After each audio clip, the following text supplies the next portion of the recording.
everyone. Welcome to Service for the Community. I'm your host, Lauren Culver. Today, our episode is a little bit different. We and Optimist Club wanted to recognize a special member of the group as he is leaving the community. His name is Jim Gotch. He is here with us.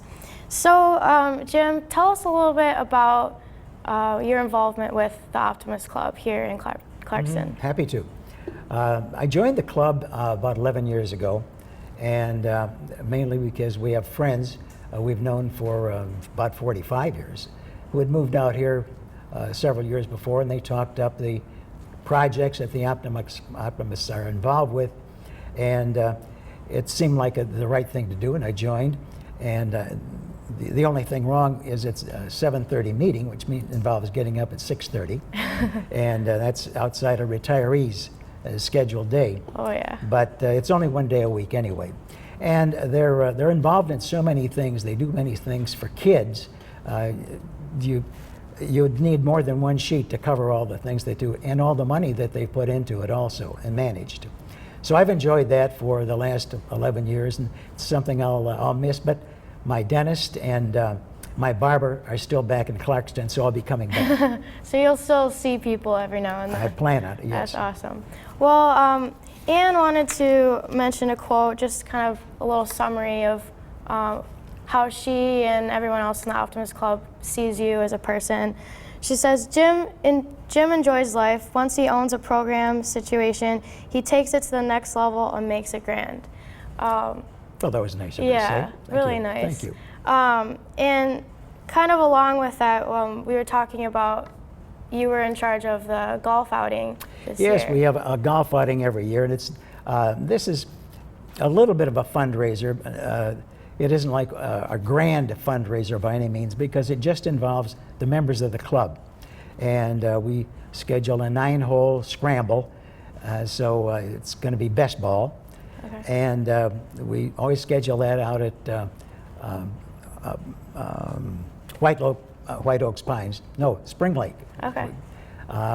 And scheduled at the tail end of August or of July. And I wish it was the end of August, but it's better. But usually we get a really hot day. Oh, yeah, end of July. Which we had. And it ends up where we have a little award ceremony the following week, and they get a kick out of it, because when I put out the announcement in the first place, I mentioned to come to the following week's meeting because we would have a gala award ceremony. I shouldn't have used the word gala, because somebody came up and said, well, what's going to be so gala about it? And then I had to come up with something. And I have a tuxedo, so I'll wear a tuxedo. There you go. And we had the awards with a little more fanfare than we would normally have. But it's just a fun thing that we do every weekend. We get 32 people out there for 8 foursomes. Nice. So it's a good time. Nice. And you've always been in charge of it, or just recently? No, in fact, it started before I even got involved. Okay. Friend Jerry Schmidt, in fact, was involved with the first 2 that we had, and then he went on vacation, and I got stuck. So that's how it came about. And you just really took it and ran with it. Yeah, I just wanted to steal that from. I wanted to steal all that work from it. Yeah. Sounds sounds like fun, all that work. Okay. So, I guess just talking about you and where you've been, where you are now. Let's go way back to World War II. When you grew up during that time period here in America. Sure. We were talking outside in the studio a little bit, and it just sounds incredible what you had to experience living during that period. Well, when you're younger like that, it doesn't seem like it's all, you don't realize you're giving up all that much. But anybody who is, I would say, 70 or older is going to have some memory of World War II. And I happen to be, because World War II didn't start really with December 7th, 1941, which is most people think. We associate our entry, and it was our entry, but it got started back in September 1st of 1939. And Sure. so that was when Germany first invaded Poland. Of course, before that, they'd just walked into countries and taken over, but the war wasn't there. They weren't fought. So the war with guns started on 39 and September 1st. Then, in fact, I can remember when it happened. I was at a friend's house, and I was, about 13 years old, something like that. Yeah, about 13. And his mother came running into the house. We were doing something. We were involved with the checkers or something. And she said, the Japanese, whoever they are, bombed Pearl Harbor, wherever that is. Yeah. Of course, nobody knew where Pearl Harbor was at that time, and unless you were there. And they knew. Oh, yeah. And so from then on, of course, life changed in this country completely. We never had one of those days from that day until 1945, when it finally ended with Japan, where it was a slow news day. There was no such thing as a slow news day back then. Right. And there were things that people would, I'd imagine, have a hard time even putting up with today, because it seems like everybody has to have every wish fulfilled, and we can't put up with inconvenience. But at that time, you didn't give it a second thought. We had rationing. For instance, if you needed new cars or new tires for your car, that was rationed. Wow. Your gasoline was rationed. The butter was, meat, of course, was rationed. And living in Detroit was a good thing, because you could go over to Windsor and nothing was rationed over there. Oh. So, would you guys go over there a lot? we'd go over there and have dinner, and maybe Sunday, something like that, and everything was just normal. Wow. But of course, they were in the war, but they didn't have the same situation we did. And so it was like that for, till the war ended finally in Japan. And just a few days ago, the anniversary would have been, it was April 15th. No, April 15th, August 15th. Yeah. Get my months together. Yeah. August 15, 45. You're right. So, You're right. but they still had a draft on that continued for a while. Okay. So what was the hardest thing for you guys to get food supply-wise that was rationed? Well, it was not difficult to get, but you didn't have a pantry full of food, because you kind of ate it as the day came along. You wouldn't be able to stock up a whole lot on things. You could get peanut butter, I guess. I don't recall a big peanut butter shortage or either one. But the gasoline was, of course, a problem, because so you couldn't really take nice driving vacations if you wanted to. You probably didn't have a lot of guests over for dinner, and because you didn't have, you'd have to go without food or meat for a few days to do that. And so it was a different way of life, but people just got along with it. It was at a time when people were not so concerned with just themselves. Like we have, of course, so many me's now, and that was not the case back then. It was a more communal thing, and people, you could talk to your next door neighbor every day, and you'd see them out on the lawn or in the backyard, and it was what the old neighborhoods that we might have seen on old television shows, what they were like, because that was really the way they were. Yeah. So, do you feel like the war really helped bring people together, like camaraderie, like community? Oh, it did, certainly, yeah. We had, Detroit had a lot of Germans in the community, not as much as Milwaukee, which is a heavy German community, but the German Bund was a problem that the government was always concerned with, because they could, and they did have spies who were working in that. And of course in California, they had the problem with anybody who was Japanese ended up in an internment camp. That's true. Because they didn't know who among them might be dealing with the enemy too. But otherwise, people just, I think, hung together. Almost everybody had either someone in the military or had a friend or a relative in the military. I don't think there was anybody. Including yourself? I had 2 cousins who were in, yes. One was a Marine, one was in the Army, and both came back okay. Good. Excellent. So that was a good thing, naturally. Yeah. But, so I have a few photos here that I wanted to share.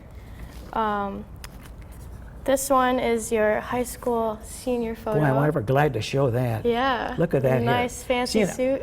I was, because normally I was 5'6", but with that hair I was 5'8". And you So, counted those yeah. extra Oh inches. yes, you of counted course. everything. Since then I've lost about 1.5 inches. I have I to. wonder why. Well, no, you get older and you shrink. Oh, that's You do. true. That's something to look forward to. Yay. I'm actually taller than my aunts, so Okay, I'm looking So forward you have to a head that. start. Yeah, I have head start, Good. yeah. so to speak. No pun. Oh, yeah, no fun. And then this one. Well, this is after I was drafted. I was going to Wayne, and I was working part-time. And of course, the war was over by this time. Mm-hmm. And we were now in the Korean War, which started in 1950. Right. And I was carrying, unfortunately, one too few credits. I wasn't matriculated, and so I got drafted. Oh, And I thought I'd get out of it, to tell the truth, because my draft board was in Plymouth. I lived in Redford Township, and the draft board was 20 miles away.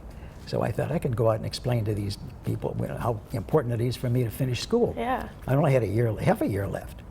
And they listened to my sad story, and I remember this old guy at the end of the table, about my age now, and he said, "I'm sorry, Mr. Gotts, but you're in my quota." And he stamped it, and that was it. I was in his quota. So, And there so you go. that picture was a friend that I made in the Army, who had a great effect on my future life too. This was in basic training, and I hated it. I did not want to be in the Army. Yeah. And he said, "Come on now," he said, "there's no bad situation you can't take advantage of."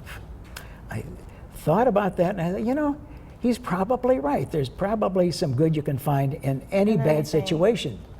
And some are really hard to find, but I thought, well, okay, I'll take his suggestion to go to the OCS that they had. And this is after when I got out. I think that's probably when I graduated from OCS. Okay. And I was in armor, went to Fort Knox in Kentucky, and was in the armor portion of it. And I went to the 82nd Airborne Division after that. Wow. Of course, we couldn't throw tanks out of airplanes very well. You could, they just didn't land very well. And so I wasn't a jumper. Okay. But it was good duty. I kept missing quotas to go over to Korea, and so I never went. In fact, the friend that talked me into it, he couldn't wait to go. Really? His grandfather, great-grandfather, they were all generals. In fact, they went back to the Civil War. And he ended up, he wanted promotions, so he fought to get over to Korea so he could get promotions. You know. Wow. People get killed in front of you, so you get a promotion. And he found out they're shooting live ammunition at him, and decided he wasn't going to be so crazy about staying there. He came back and went into banking instead. Totally switched careers. Totally switched, right. But he was quite an influence on my life. Now, is this the person you were around during your LA experience? Well, no, before that, before I was drafted, when I was 18, I joined the National Guard, Air National Guard, in fact. Okay. And after I'd been in that for about 2 years, I remember at one meeting, the commander said, "We have a flight, 3 planes flying out to Los Angeles. Anybody want to go?" Now, this was January, and it was cold. I remember it was 10 degrees. It was January 10, it was 10 degrees. They're all fit together.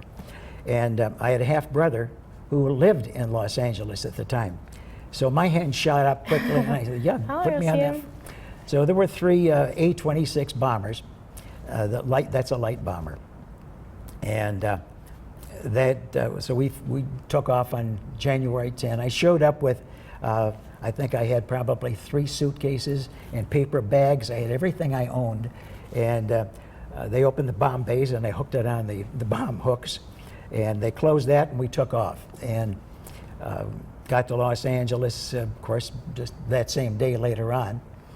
And stayed there for, well, I was planning on staying for quite a while. So the National Guard wrote me off because I was going to be a citizen someplace else. Okay. But finally, about 7 months later, I decided, well, I'll come back and finish school. That's But good. but while I was there, I had a great time because at that time California was so much different than you see California today. It was just wasn't as crowded. You could walk down Hollywood Boulevard, and in fact, I had an odd thing. I was we're looking at in a store window, and in the reflection, I saw something behind me waving, and I turned around to look, and it was a friend that I'd gone to school with, and he was parked at the curb, and he said, "Hi, Jim," and so I went over and to see what he was doing, and he stayed out there. He was the same way. He was out there for just a little while to enjoy the California weather. I, in fact, ran into about 4 other friends out Wow, small there. world. So, yeah, it is a small world. And while I was there, there was, I worked in a shoe store, Flag Brothers Shoes, at the corner of Hollywood and Vine. And most exciting part of the day was, 3 days a week, or 2 days a week. Only 2 blocks away was, I believe it was the NBC studios. Okay. And on those days at noontime, Peggy Lee was just, I've always loved her, great singer. It was the Peggy Lee Show. It was Chesterfield, I think, sponsored that. The other 3 days of the week were in New York, and I think that was, it wasn't Sinatra, it was another male well-known though. But anyway, of course, would get, whenever I could, get to the Peggy Lee Show. It was free. Oh. And so you could go in and just sit there and take your lunch if you wanted to and enjoy a great show. So it was a good performance, Wow. nice free performance. That's really cool. But there was always something to do. It was a great place to be at that time. Have you gone back there since? Oh, many times. You have? Because I came back and like a fool, I told all my friends how great California was, and they all moved. Including my folks. They moved in 1957. They believed you that much. Yep. Well, my brother was out there, and my mother True. was tired of the cold weather. So they moved to California, and so I naturally went out every year to see them. That's cool. Yep. I went out there probably a couple years ago now. Walked Hollywood Boulevard, and you're right, it's totally crowded. It's a very tourist destination now. Yep. I can only imagine what it was like when you were first there. Well, when I was there, you know, the sidewalk where they have all the footprints and the handprints, there were only 3 people in there. Really? No, there were more than that. Oh, I It was gonna say, you're being sarcastic. No, but it probably didn't take any. It didn't take much further than probably the front of the theater. It was, I think, Grauman's Chinese Theater. Yeah. And it covered the front of that, and that was about it. Wow. You know, So it's it's a lot definitely more than grown. that. Yeah. But I'm sure you found it when you were there just as exciting, though. 'Cause Oh yeah, we stayed in Burbank and then would take trips down to. It was for a broadcasting convention, so we Okay. loved every moment of it. Yeah, sure you would. Speaking of Burbank, my dad apparently, who was a collector, he was a big collector, and he found out that James J. Jeffries, now you don't know who that was, but James J. Jeffries was one of the most famous boxers in the country. In fact, he was world champion for a long time, and is considered probably one of the top 2 or 3 best. Found out that he lived in Burbank, and contacted him somehow and asked, would you mind if my son came over to have a photo signed? Well, that was okay with James J. Jeffries. And so I can't remember, I must have taken public transportation to get over there, but I had the address and I got there. And it was, as I said, Burbank, and I knocked on the door and he answered and invited me in. And we chatted a while, he signed the photograph, and that was Wow. it. And I still have the photograph, and I look at eBay, and I see that signature is now, it's about $5,000 or $6,000. So Wow. you never know who you want to get a signature. That's true. Wow. Do you have the original copy? Oh, of sure, it? yeah. Wow. Right. So you never know. That's really cool. Better get Al's signature on something. I should, He's got to be should. famous. I know that. Al Pridington. Yeah, where's he at? He's hiding back there. So we have about 10 minutes left, but we wanted to hear about your experience moving to Clarkston. Well, that happened in 2001. Okay. My wife and I had retired in '94, and we lived in Royal Oak. We were there for 30 years, by the way. Great place to live. We had wonderful neighbors, and I'm kind of a putterer. I like to stay busy with things, and I had done everything we could possibly do in that house, and I needed a new project. It's like my dad. Okay, good. Yeah. Good for him. Yep. And there was a house that we had looked at several years before, and we still had the elevations of it and the plan, and we just loved that house, but we couldn't afford it then. Well, by the time 2000 came along, we thought maybe we'll go ahead and see if we can have this house built. So we bought a lot in Clarkston and had the place built, and so that brought us out here. Our friends were here, the Duttons, and the one who told all those lies about me, by the way. And There's a lot of them.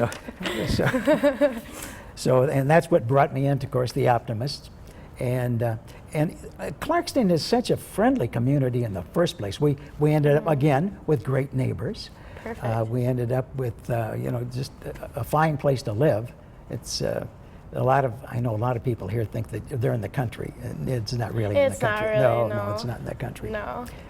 And so we were able to change courses and fit into the community here. My wife belongs to a women's charity group.